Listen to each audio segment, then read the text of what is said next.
Well, welcome to the Unstuck Church podcast. I'm Sean, your host here again with Amy Anderson, and we're starting a new series today called Church Staffing Oxymorons.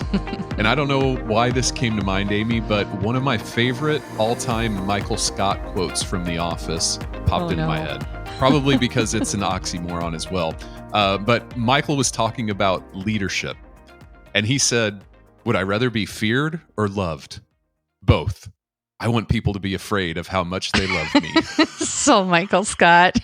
Man, my son watched that show 24/7 when he lived at home. And still today, when he comes home from Florida, it starts playing on a loop the whole time. It's so cringy, but so Michael Scott. I love it. Well, in this series, we're diving into the staffing challenges that seem to contradict themselves. And if you've ever felt the tension of insufficient staffing, roles that just don't align, or leadership gaps that keep widening, you're not alone. So over the next 3 episodes, we're going to help you move from that reactive, we need someone now approach to building a strategic staffing model that actually supports your ministry vision. That's right. So we're going to give you some straight talk about assessment, about hiring, and building leadership structures that scale with some practical next steps you can implement right away. And so let's kick it off with just a list of the contradictions we brainstormed. First, an oxymoron, right? Like jumbo shrimp, being overstaffed and understaffed at the exact same time, or having both the right and the wrong people on your team, and then maintaining structures that don't work for today or tomorrow. That'll be a fun one. But we'll unpack this first one this week, and we'll address the other two in the next 2 episodes. So this is the church staffing oxymoron we're unpacking this week, and it's one we see all the time.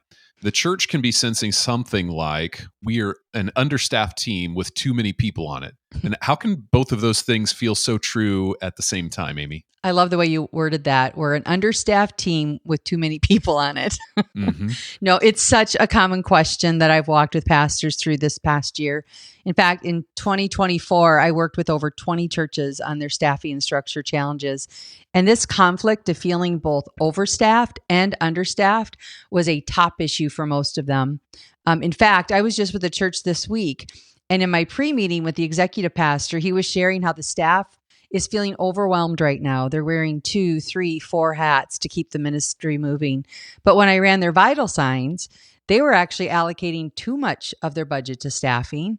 Their attendance to staff ratio was low. We talk about this a lot. 1 full-time employee for every 75 people at the church. Theirs was under 50.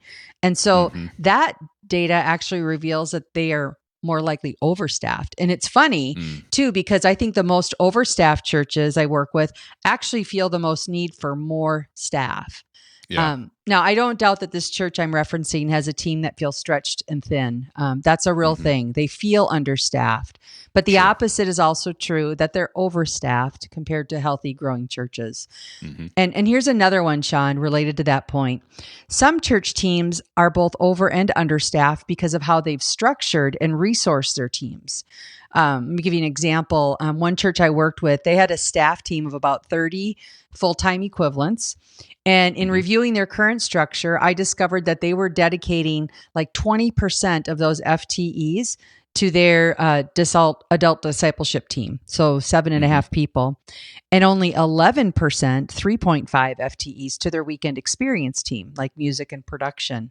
Now, the average for these teams for churches of a comparable size should be more like 12% for discipleship. That's 3 less people on the team. And about 15% for the weekend. That would jump to over 5 FTE. So for them, they were over and understaffed. They were overstaffed in discipleship, and they were understaffed on the weekend. And by the way, these average staffing allocations that I'm quoting, they came from one of our quarterly Unstuck Church reports last year. And I mentioned discipleship and the weekend averages, but let me run through the other ones. And now most of our listeners, you're probably driving, you're out for a walk, or if you're in Minnesota, you're inside on the treadmill for a walk.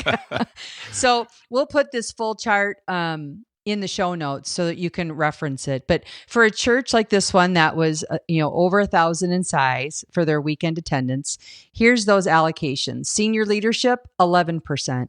Worship arts, 15%. Digital and communication, 6%. Next Gen Ministries, 22%. adultmen 12, operations 14, and then there's this other bucket that's 11%. So those percentages, by the way, they shift the smaller the church is. And instead of sharing all those numbers, which aren't going to be meaningful until you can actually look at them, you can find those in the show notes. And just a little plug here, Sean. If you find these comparative numbers helpful, please participate in our upcoming Unstuck Church survey that comes out in April. That's where these numbers came from last year's survey. And I'll tell you what, the more churches that participate, the better our data is going to be. And as best as I can tell, these comparative numbers that we put out last year did not exist until Unstuck started gathering the data. So set aside 10, 20 minutes and share your church's information. It will help the Big C church and ministry leaders assess their staffing and structure, just like I hope it will be helpful for you today to assess how you're allocating your staff. So mark your April calendar, make it a priority, and then we'll share with you the results in May. Absolutely. That's a good word, Amy, and good encouragement, because the more data, the more reliable the data is. So appreciate that. And they can find the table for the breakdown of FTEs by church size, FTE allocation by church size in the second quarter's report from 2024, so Q2 of 2024. And if you're subscribed to the Learning Hub, you can go back and find the information there. All right. That's very helpful, Amy. Can you share some stories just to kind of illustrate what this feels like on a church staff? Yeah, what it feels like to be over or understaffed. Yes. I think it really depends on the cause of the over and understaffing. For the church I just referenced that was overstaffed in adult ministries, my analysis was that they were primarily hiring doers of ministry. They had several staff that were dedicated to care and counseling, and these were great people, but they were hiring what should be filled primarily by volunteer leaders and volunteers. Meanwhile, the weekend team operated very scrappy, very lean. And this, of course, is the team that had to put on 52 events a year. And that's just the weekend service. Right. But add in support for discipleship-related events, other church-wide events. That team was just out of gas. And they didn't voice this, but my guess is that the workload, the weekend load, and the relentless nature of the weekend, my guess is it felt extremely unfair in how they were staffed comparatively. And then for the church that's over or understaffed due to over programming, those teams usually feel like they never have enough volunteers. They wear too many hats. They're under-supported by the communications team, which, by the way, is often understaffed and always strapped for resources. Yeah, but that's what I experience on teams that are under or overstaffed due to over-programming. For the church that's over or understaffed, but not necessarily over-programmed, they often feel like they need more staff because they are likely doing most of the ministry. So this is so common in adult and next-gen ministries when we don't have those multiplying, equipping leaders on the ministry teams. They are so busy. They are so strapped for people resources. And they might be talking about quitting because of burnout. That's some of the things I hear on those teams. And then I guess lastly, for the over or understaffed multi-site church, they often feel overwhelmed by the multiple hats they're wearing.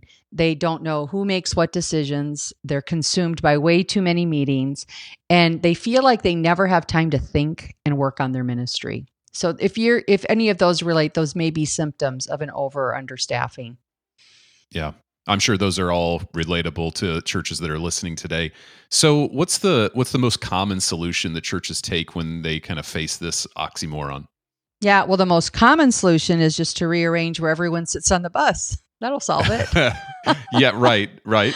That is a classic church move for sure. What's the better solution then? Yeah, I'm kidding. As a solution, but I'm not kidding that it's the most common solution or some version of it. And if you're listening today and we've hit on some of your pain points right now, instead of dashing ahead and taking action, I actually want to encourage you to slow down. I want you to do some analysis and some planning on what needs to happen next. Making staffing and structure changes on a team is a stressor for your organization. Even good changes cause a lot of stress on a team when we're talking on the people side. So this is not an area to go fire, ready, aim. We want to take our time. So my advice would be start with assessment and perspective.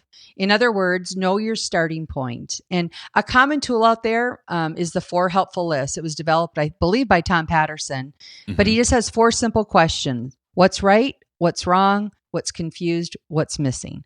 So start there. And whether you do this by yourself or you assemble your leadership team, start with the question, what's right? Like, what is working? And I want you to do this because most of us as leaders, we love to jump on the problems, and that's where our brains go.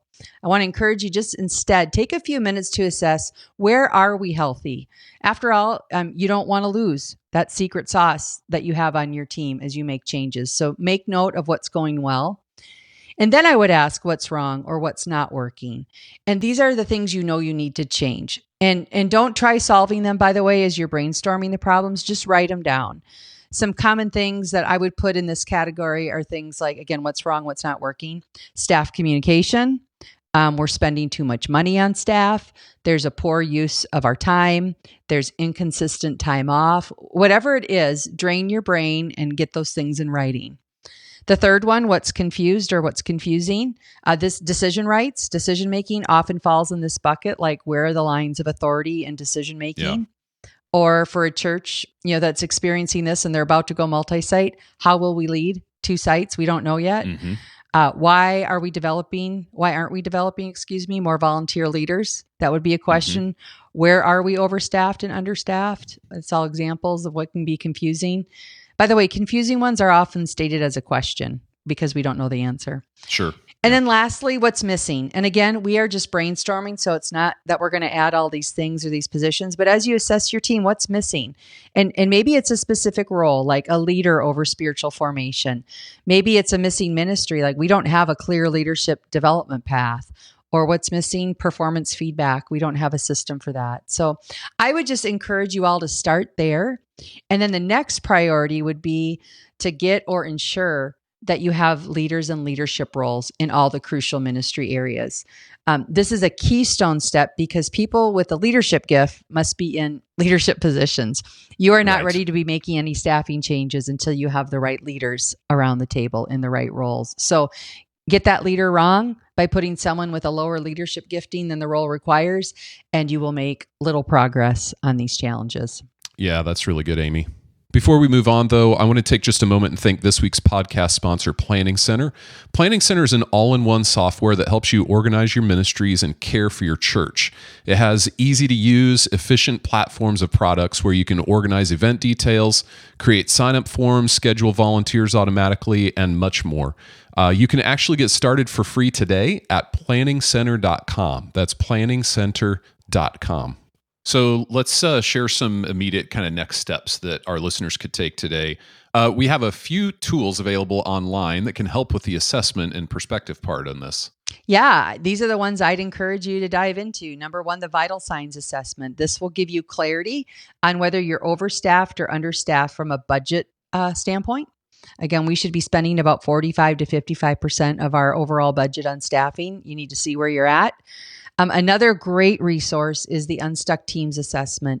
This will give you clarity on the health and performance of your team from kind of that macro level before you start making decisions. There are a lot of learnings. And, I know some of you also use Best Christian Workplace. Fine, you can use that one too, but just get your staff's input through a survey where they don't have to be named, but they can provide their input so you can get a clear picture on what the team is reflecting back to you as the leader. And both, like you said, Sean, both are available in the Unstuck Learning Hub, and you can find that on our website at theunstuckgroup.com. And the last thing I'd say is just get some outside eyes on your staffing and your organizational structure. One of the reasons our staffing and structure process is so popular is really just because we can help you look at structure objectively. I want to share some recent feedback, Sean, that we received from a few churches that we served. But I just want to be clear to our listeners, my point here is not to pat ourselves on the back. We don't deserve that. These pastors do because they leaned in and they addressed their staffing and structure pain points. Mm-hmm. One church in the Atlanta area said restructuring our team in an effort to maximize gifting and passion while simultaneously preparing for multiplied growth that they've been seeing and expect to continue to see in the days ahead. They just said it is not an easy easy task. Unstuck provided a ton of insight and made this process seamless and pain-free. I would turn to them again in a heartbeat. Okay, that does kind of warm my heart that they were satisfied. I like this line too. Another church said, the assessments were valuable. The consulting and feedback were invaluable. We are better equipped as a team and especially as a leadership team to move forward with implementing the mission. And this last one, the biggest takeaways from the overall Unstuck process, this pastor said, for us came in the staffing structure to give us confidence moving forward that we are doing the right things and heading in the right direction. So just get some outside eyes on your plans, whether it's, Unstuck or another trusted organization. You're going to learn some things that you didn't think about. And the reason I called out that last one, Sean, is I love how he said it gave us confidence to move forward. Again, this staffing structure changes is a very stress-filled process for an organization. So we want to help give you that confidence that you're taking the right steps and support you. Yeah. Man, that is so good to hear. It's encouraging, but again, kudos to those pastors and churches for taking the needed steps they had to in order to address those pain points. All right, Amy, before we wrap up today, any final thoughts from you? Yeah, if you're feeling the tensions we talked through today about being over and understaffed, I just want you to know that this is normal. Your team is normal. This is a headline tension for many, many churches right now. And I also want to tell you that this topic of being over or understaffed today is just one part in our series. So please don't jump into any major restructure out of one podcast. Right. Instead, just take one of those objective next steps like vital signs or the Unstuck Teams assessment. Get some objective data on your current reality. I really want you to have clarity around the real problem and the priority problems that need to be addressed. And also with our show notes, I'm going to also include a link to a free resource on restructuring your team. If that's something you're sensing, that will help take the conversation down the road a little bit further. That's good. Well, the reason that we do this is people problems are uniquely challenging on a ministry staff team, and leading your people through them, like you said, Amy, it's hard. But we do want to help take the pressure off of that. And solving church staffing challenges, it's high stakes, but you can lead through it with confidence and come out stronger on the other side. So we'd love to help you position your team and to do ministry at your highest potential. You can learn more about our staffing and structure review process at theunstuckgroup.com. And next week, we're back with part 2 of this series. So until then, we hope you have a great week.